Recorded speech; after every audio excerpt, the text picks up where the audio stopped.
last night's game against the Pistons after just 3 minutes on the court. He goes down with a non-contact injury, ruled a right calf strain. He did not return. This could be a major blow for the Bucks, who currently sit in the 10th spot in the Eastern Conference. Welcome in. George Sedano in for Malika Andrews today, and I've got our senior insider, Shams Charania, with me now. So, Shams, what do we know about Giannis' status at this point? George, I'm told Giannis will miss approximately 2 to 4 weeks with this right calf strain. So the worst-case scenario of a more significant calf strain or an Achilles injury has been avoided. But expect both the Bucks and Giannis to be cautious with this calf strain. This is his third calf strain since April 2024. He's had 2 on the left leg, 1 on the right leg. So the Bucks here now will be playing without Giannis for an extended period of time. And the schedule gets tougher for them as we look ahead here. So what does that mean for their season going forward?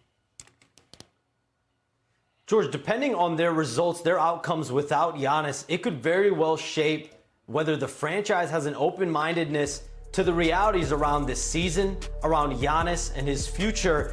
We saw last night in the Detroit games, key players stepped up. Kevin Porter Jr., Ryan Rollins, and General Manager John Horst, Coach Doc Rivers. They have believed in this roster's ability to contend in the Eastern Conference. So this will now give the team a runway for its own evaluation period in the coming weeks. 7 of the next 11 games the rest of this month on the road. And we've seen with and without Giannis. With him, they have one of the best offensive ratings in the NBA. Without him, they have the worst. Wow. We'll certainly keep tabs on all of it, Shams. Thanks. Appreciate it.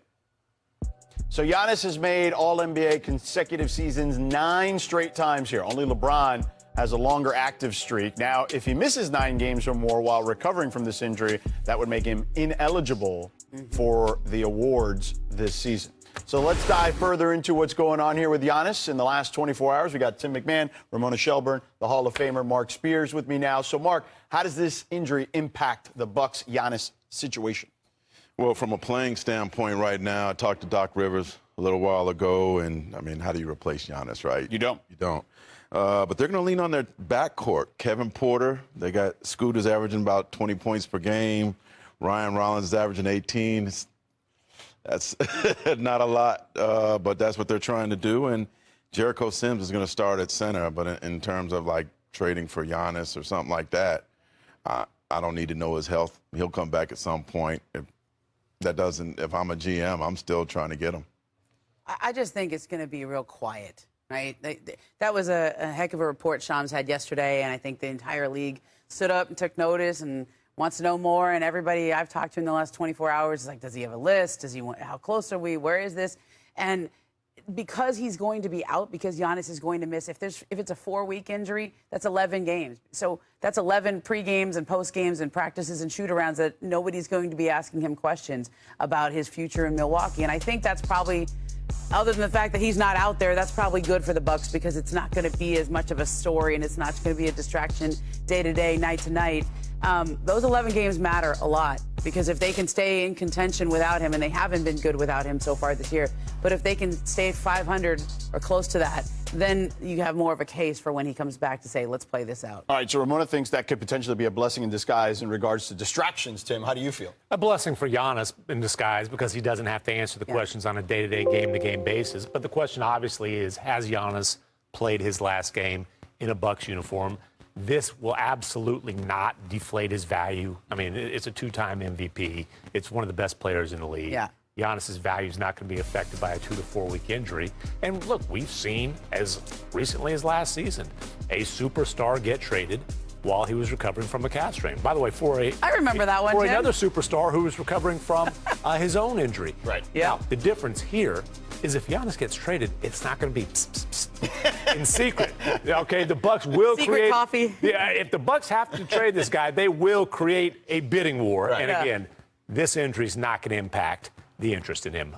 Absolutely not. All right, well, listen, I don't know if you guys realize this, but there was 45 more minutes of a game yesterday that's between right. the Bucks and the Pistons. So let's take a look at those 45 minutes of basketball. This game, right?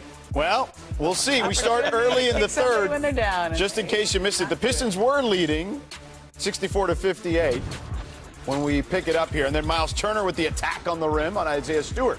Everybody raves about his leadership in Milwaukee this year. Yeah. He's going to have to step up, too. Yep. Head. One of the best rim protectors in the league, by the way. 2 minutes left in the third. Isaiah Stewart inside on Bobby Portis, and then they start jawing. Oh, no. Listen.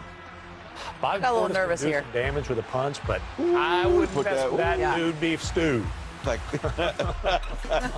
I think they're both pretty tough. I wouldn't mess with either I guy. would watch that. I watch that on pay-per-view. Yeah, me too. All right, so Stewart is gone. 5 on it. 2 minutes left in the fourth. Pistons lead by 5. Kevin Porter Jr. with the drive. He finds A.J. Green on the kick. That's pretty. He nails the 3. They've missed Bucks. Kevin Porter Jr. when he's been out. Bucks now trail by 2. Next possession, Bucks still trail by 2. Ryan Rollins Giannis. with the miss. Got Sims with the putback. Bouncy. So he gets the and 1. 13 seconds left. Pistons trail by 3. Cunningham tries. Nowhere near the basket. So the Bucks hold on to win by 4, even without Giannis. Rollins' story is amazing. The Pistons are the highest scoring team in the paint this season, but the Bucks got the upper hand on Wednesday despite getting only 3 minutes from Giannis, who is the individual leader in paint points this particular season. Milwaukee's 79% clip in the paint was also the best by any team against Detroit this season. Jamal Murray coming off his season worst 10 points against Dallas on Monday, where he was also dinged up, sprained his ankle in the third, didn't come back for the fourth. Looking to bounce back here. Nikola Jokic finds Murray. Looks healthy. Looks okay to me, right? Second quarter, Nuggets up 5. Murray from the elbow. So the ball has healing powers, and he had it in his hands a lot last night. Final 5 seconds of the half. Murray with the step back 3. Murray 23 in the first half. Now let's go to the second half. Murray had 34 points through 3 quarters. It was a Murray flurry in the fourth, though. Watch this on the handoff. Oh, it's snowing in Denver, baby. Oh, no, it's in Indy, my bad. Snow's there, too. Yeah, it was snowing there, too, because I was there this weekend. Different kind of snow, though. Yeah. Oh, my God. Oh, my gosh. You okay? My hands are so hot that the snow's got to cool it off, but even that can't do it. Here's another 3. Oh, no, little step back there. Come on. Oh, the arrow? Gave him the arrow? Murray, 52 points, 10 of 11 from 3. My guys over here, they owe me some words, so I gotta go by here. What's up, brother? What are you doing? Outstanding game. What is going on? Do mans have something to say? Holy smokes! Nah, that's how you're feeling, bro. It's crazy. Hey, I'll be the first to say it. Yo, Jamal, you're the best, brother. Yeah, Jamal, best to ever do it. Best to ever do it. You already know. Well, they're not wrong. The group chat there was not wrong. Jamal Murray shot 19 for 25, including 10 of 11 from 3, as I mentioned. It's the second time Murray has had an effective field goal percentage of 95% or better in a game with at least 25 shots. Nobody else has done that once in NBA history. So Jamal Murray is already the 3rd Nugget this season with a 50-burger, joining Jokic and Aaron Gordon. Denver becomes the 3rd team in NBA history with 3 different players to drop 50 in a game in the same season. Steph, KD, and Clay did it for the Warriors in 18-19. Jerry West, Elgin Baylor, and Rudy LaRusso with the Lakers in 61-62. Every day. For what it's worth, the Warriors and Lakers lost in the NBA Finals those seasons. Rudy LaRusso, baby.